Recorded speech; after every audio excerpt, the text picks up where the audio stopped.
Насловът на нашето размислување денеска од речта Божија е слободен и веров. Во Јован 7 глава, во 30 стих ни кажува како фарисеите сакаат да го фатат Исус, меѓутоа не успеале. Тоа беше 30 од 32 повторно вели, испратија пак слуги да го фатат и пак не успеале. Во 44 стих, во една глава, на 3 места вели, и некои од нив сакаа да го фатат и никој не стане рака против него. Едноставно уште не беше дојдено времето. После кога дојде времето, Исус им вели, сега е вашиот час, им дозор. Ама сега се уште не беше дојдено времето. И на крајот 7 глава завршува со 52 стих, кај што вели, и секој си отиде во својот дом.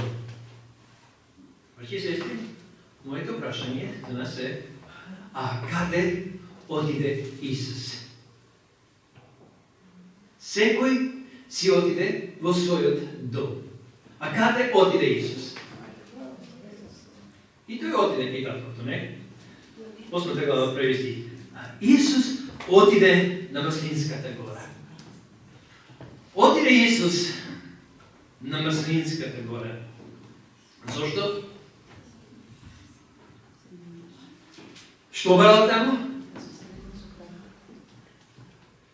Вели во книгата Здравје и среќа, на 50-та страница, вели Исус се повлекол од градските воздудувања и бркотница, каде што можел да биде сам со Бога. Едноставно чувствувал потреба во тие одлучувачки мигови за нашата планета, а и за него, осеќал потреба да има посебно време кое ќе го помине насаму со Бога. И прашањето, логично прашање што сега си го поставуваме себе си е, а како често ние се повлекуваме од секојдневните обврски да бидеме насаму со Бога? И второто прашање, ако тоа го правиме, колку долго едноставно трае тоа наше општење со Бога, таа наша заедница со Бога? Дали е тоа битно? Дали е тоа случајност што Исус се повлекол да малку биде заедно со Бога? Гледате што вели стихот. Утредента пак дојде во храмот и сиот народ дојдеше кај него, а тој седна и ги поучуваше. Дали некој од нас има од Константинов превод? Да ни прочита Јован 8 глава 2 стих, како почнува Константинов превод. Вели утредента пак дојде. Кога дошол? Сабаре, на пладне, на вечер? Ајде прочитаме. Александр, дали најде? 8.2. Во Караджич. Ајде, ако може таму. А ујутру опет дојде од црква. А значи исто како наши. Добро, во Константинов ни кажува дека утрото уште рано. А исто така во книгата Здравје и среќа вели, но веќе рано наутро се вратил во храмот и ги поучувал луѓето. Дали е битно кога треба да се обратиме пред луѓето? Дали е потребно претходно да поминеме посебно време во заедница со Бога? И друго прашање, кога ние одвоиме посебно време да се дружиме со Бога, дали имаме тогаш и посебна вест што треба да што можеме да изнесеме пред луѓето? Не е ни чудо што Исус утреден уште рано избегол во храмот да ги поучал луѓето. После она свежина која што тој ја имал во тоа општење со Бога, он можел да им изнесе свежа, а не барата храна, свежа вода која што можела навистина да ги утеши нивните срца, нивните жедни души. Меѓутоа е интересно, браќи и сестри, она што читаме понатаму, додека Исус побрзал рано наутро да го подели лекот на животот со гладните и жедните души. И исто така една друга група побрзале во храмот. А кои биле тие и зошто побрзале? Тоа биле една група луѓе, кои што некои лечичи напред, некои буткачи одзади, принудно ја довеле една блудница кај Исуса. И извештајот ни вели како тие сега, пошто имаат многу хитна работа, многу важна работа, ја прекинуваат Исусовата проповед. Да прочитаме. Ако книжници и фарисеите доведоа кај него жена патена во прелюдејстве, ја поставија наследе и му рекоа: учителе, ова жена сега е патена во прелюдејство. А Мојсей во законот ни заповеда таквата со камење да се такви со камење да ги убиваме. А ти пак што велиш? Толку важна работа имат.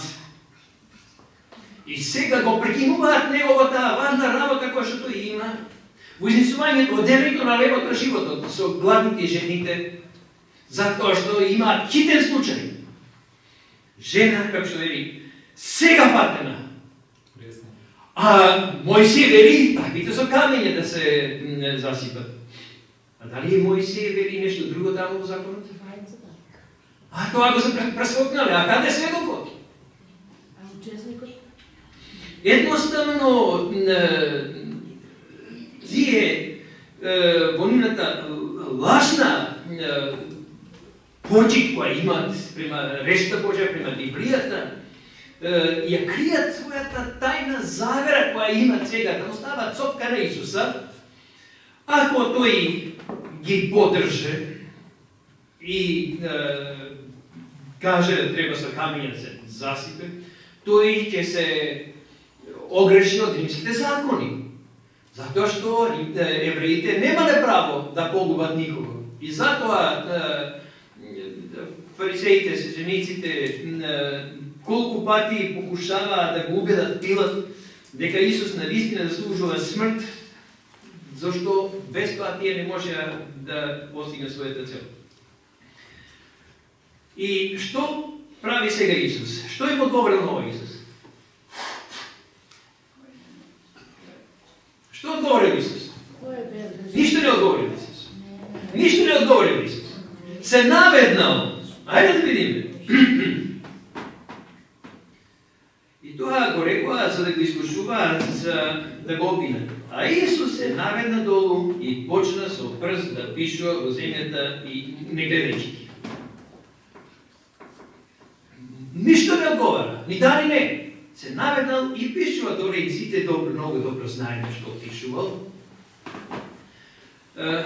Много е интересно да се задржиме сега на две посебни слики, да се створиме во нашата глава. Ајде да се поставиме ние во улогата на ова жена. Си направил некој греф. Си украл, си излагал, си направил прелюба. И ете, се тешиш, никој не знае. Меѓутоа, во ова современо општество, успеал некој да те види и со својот мобилен одма тоа го забележал. Како таква работа се пропушти? Минатата недела со Данијел бевме на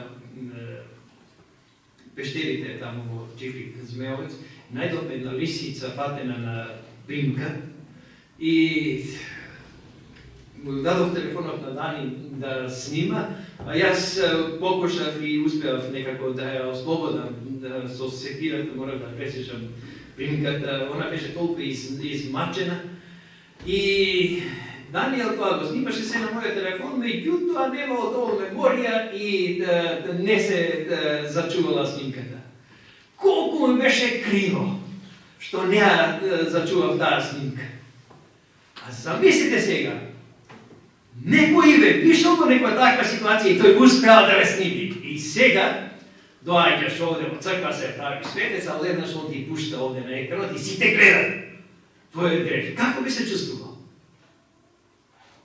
Но, браќи и сестри, сега гледаме друга слика. Исус се наведува доле и нешто слично и тој прави. И тој пушта една снимка доле. со замаглено лице, да никој не види за кого се работи, ама оној кој што е учесник, он се препознава себе. Меѓутоа, оние кои што се уште не сватиле за што се работи, нестрпливи се. И вели, кога продолжија да го прашуваат, тој се исправи и им рече: кој од вас без грев, прв нека прави камен на неа. И пак се наведна долу и пишуваше по земјата. Еве на овој начин Исус ниту го погазил Мојсиот закон, нити се огрешил од римскиот закон, него многу паметно постапил.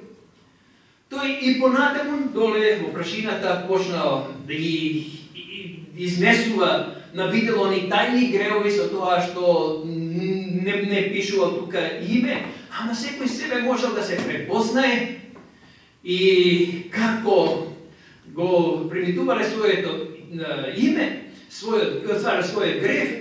Сега да не доживеат и улогата на ова жена која тука трепери од срам и од страх што ќе се случи, да не се јавно изнесе нивниот случај, седен по еден бегат сите.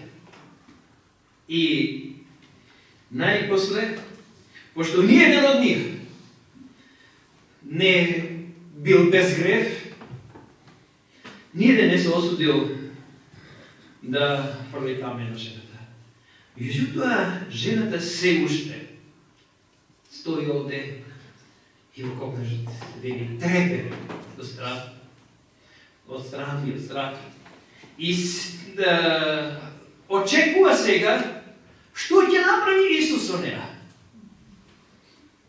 И читаме во 10 стих: а кога се исправи и не види никого освен жената, Исус и рече: жено, каде се оние што те обвинува?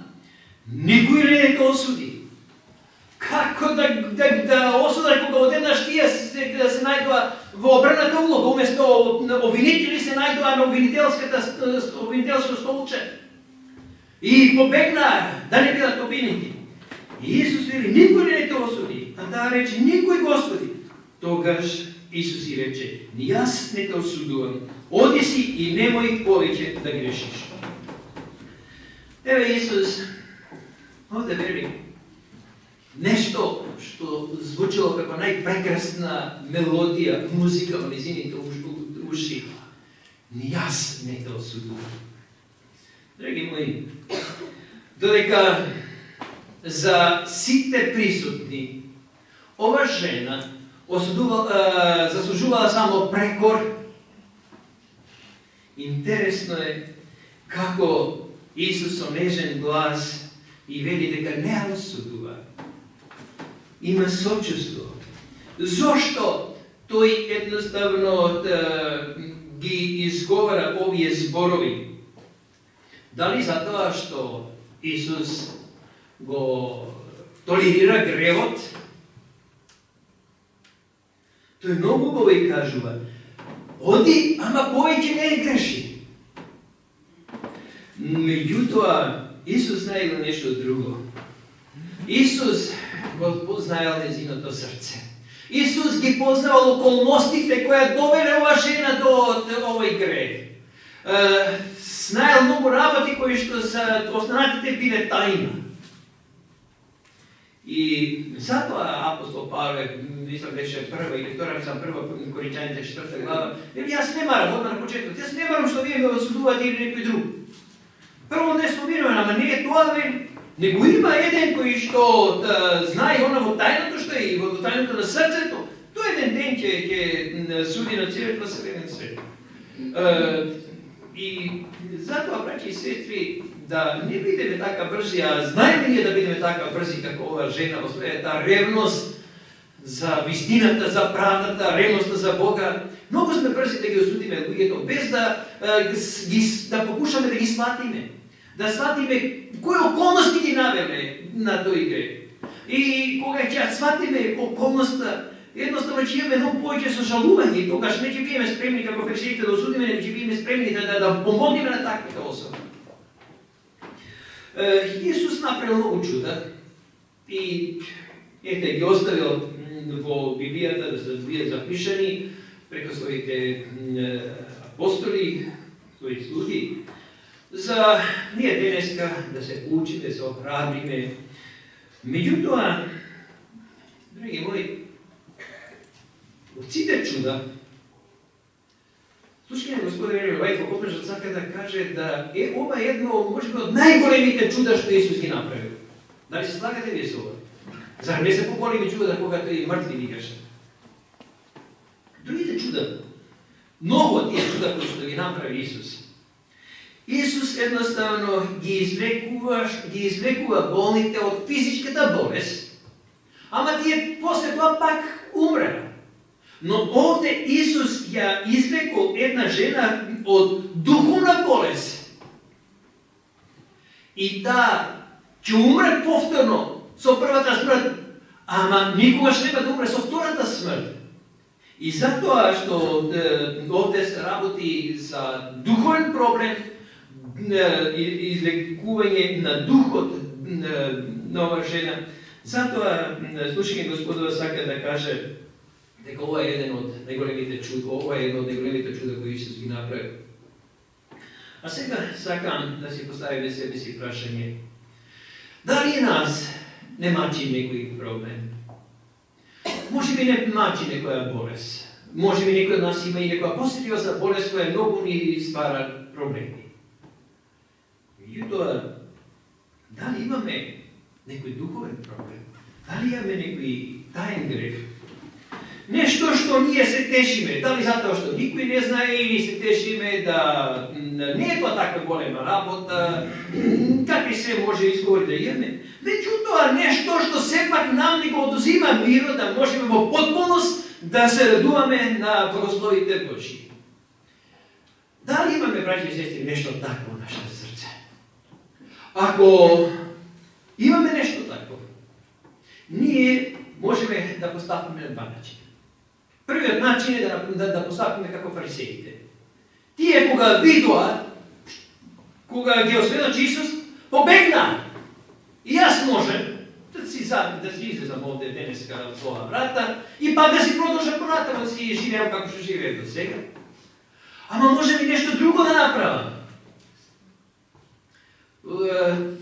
Тука многу не ни зборува во Библијата, ама во Копнежот многу е посветено на овој настан. Вели таа, кога Исус и вели ни јас не те обвинувам, не годи не греши. Вели таа паднала пред неговите нозе. И таа во својата благодарност изливала своето срце, ги искажала своите гревови и едноставно тој миг постанала таква промена во незиниот живот, да таа постанала една од најревностните Исусови следбеници после ова. И како што реков, значи и ние можеме да постапиме на тие два начини. Или да си заминеме од овде и да си останеме со нашите слабости, со нашите греови, да се тешиме на овој нови начин, или па да паднеме пред носите Христови, да му отвориме нашето срце, да побараме прошка и да побараме сила да Бог едноставно духовно и нас не промени и да едноставно да постанеме нешто сосема друго што сме биле до вчера. Ако се сеќавате вие кои што пред две седмици кога бев овде, цитирав еден цитат кој што многу ми беше интересен од библиски коментар, кој што вели дека Бог, Исус, повеќе ужива во молитвите кои што ги изнесуваат јадните грешници, повеќе ужива во тоа и Бог, повеќе ужива да ги сослуша тие молитви од славата на тие безгрешни светови кои што му искажуваат ден и ноќ. И затоа Бог не храбри да ако не сведочи он, било на кој начин, дали преко проповед, дали преко библиска полка, дали преко веста од светот, советите, или по разбор, или преко некоја песма, или онака да преко духот, преко совеста, ако нешто не осведочи, да сватиме дека тој бесконечно не љуби. Затоа Бог го даде и својот син. Исус својата крв ја пролие за нас. И тој не сака ниеден од нас, на кого пролие својата крв, да останеме робови на гревот. Тој сака да не ослободи. Тој сака да бидеме радосни, да бидеме слободни уште денеска, а и ден про целата вечност, едноставно да се радуваме со него. И затоа, браќи и сестри, да не се плашиме.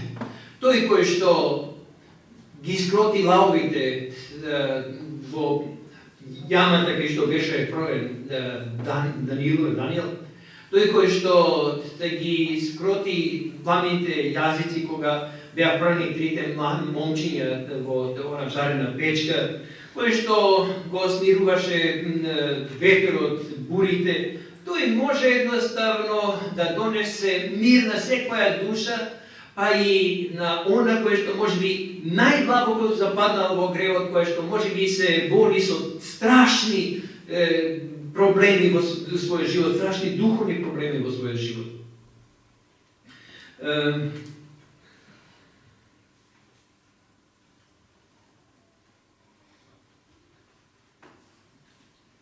Јас би прочитал само два стиха кои што може да не охрабрат во ова. Прво Јовано 1:7. Еве како Бог преко својата реч сака да не охрабри, да го следиме примерот на Исус и на оваа жена. Прво Јовано 1 глава 7 стих вели: ако пак во светлина одиме, како што е тој самиот светлина, тоа значи дека ние еден со друг имаме заедништво и крвта на Исус Христос, неговиот син, не очистува од секаков грев. Не знам, како страшен грев може да биде некој од нас што би можел да го направи. Но не може да биде толку страшен да крвта Христова не може и за него да биде доволна.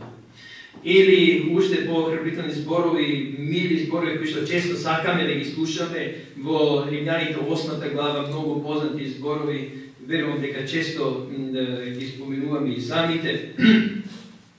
Ќе читаме од 32 до 34 стих. Може и од 31. Што да речеме пак на ова, ако е Бог со нас, кој ќе е против нас? Оној кој не го поштеди ни својот син, туку го предаде за нас сите, зарем нема да ни подари со него се? Кој ќе го обвини избраниците Божии? Бог ли кој ги оправдува? Кој е тој кој ќе ги осуди? Христос, Исус, кој умре, но и уште воскресна, кој е од десната страна на Бога и се застапува за нас?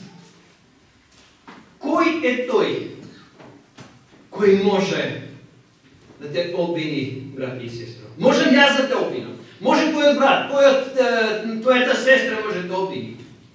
Но не и Исус, кој ги знае околностите во кои се наоѓаш, кој ги знае сите твои проблеми, кој знае како сатаната, кој многу добро ги знае твоите слабости, како те наведува на некоја погрешка.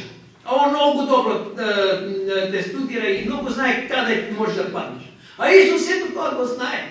И затоа он има бескрајно сочувство кон тебе. Но не само сочувство, тој има желба и моќ едноставно да ти помогне. Но сега сакам нашиот поглед да го освртиме кон едно друго чудо во Марко, во првата глава. Тука се работи за еден обседнат од демонски дух. Зошто сакам да испоредам овие две чуда? Во првиот случај имаме жена која што како ја осетила Христовата љубов, неговата нежност, неговото опроштевање, таа едноставно се прла пред неговите нозе и ги признава своите гревови. Но овде имаме случај на човек обседнат со демонски дух, човек кој што, момче кој што Него сака Исус во своето присуство,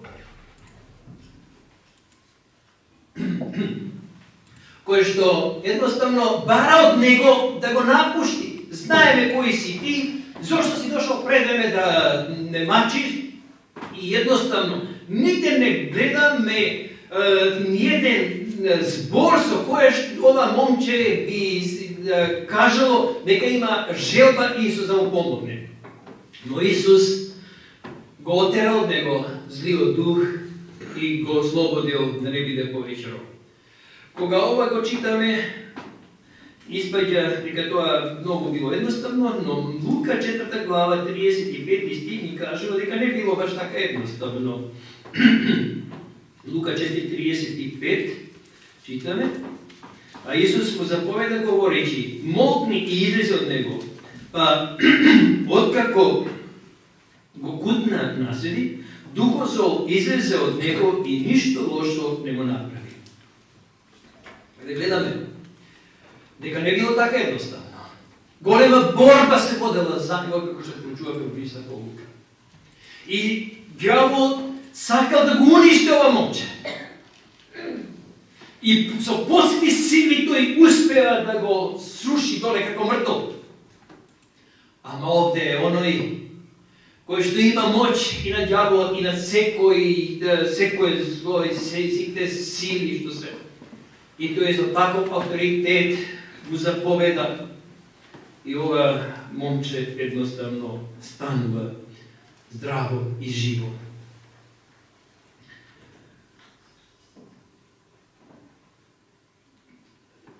Зошто го спомнав ова?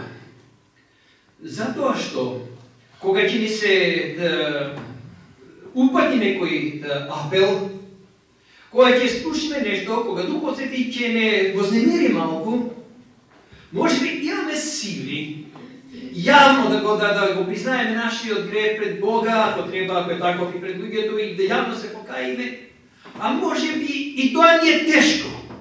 Но сакам да се охрабриме, браќи и сестри.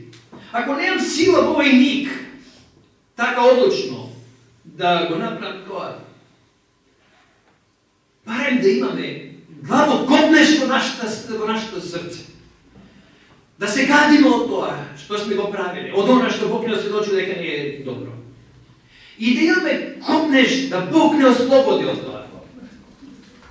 Јас верувам дека Бог, како што го слушнал копнежот на ова момче, она што он не го скажал, но што го чувствувал во себе, дека Бог ќе го чуе и копнежот на твоето и моето срце и ќе услиши твојата и мојата молитва, која што не е јавно изнесена, ама која што во нашето срце е Исус. Во книгата Здравје и среќа на 57 страница читам. И денес постојат мнозина кои како обседнатиот во Капернаум се наоѓаат од власта на злите духови. Сите кои самоволно ќе се оддалечат од Божите заповеди, се става себе си под контрола на сатаната. Многу важна мисла. Самоволно, своеволно, сум се оддалечил полека од Бога, од Божите заповеди. И не сум свестен дека се ставам под контрола на сатаната, се додека тоа многу јако не го почувствувам, дека едноставно више тој има контрола над мене. Но многумина попуштаат под искушенијата на непријателот, мисличи дека ќе можат да раскинат со таквото задоволство кое ќе посакат. Но стануваат се повеќе и повеќе вовлечени во него, се додека не сватат дека ги контролира волја која е посилна од нивната. Полека и он завзима потпуна контрола над тебе и ти си едноставно играчка во неговите раце и прави со тебе што сака и ти не можеш да му се спротиставиш. Но дали не можеш, браќа и сестри? Дали на вистина е твојот случај едноставно запечатен би животот? Не може да побегнат од таа мистериозна сила.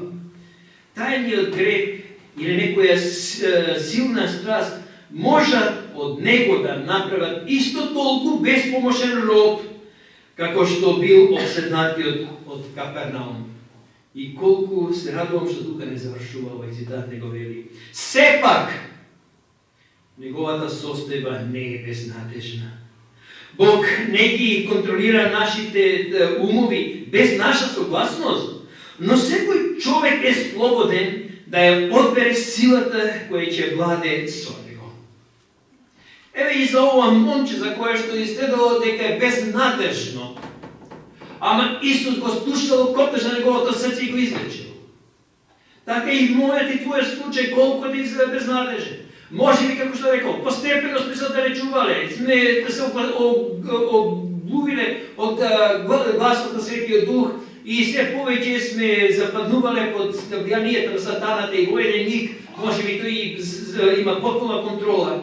А тоа често сум сретнал во мојот живот и некои поблиски, некои подалечни кои што доаѓа од таква ситуација.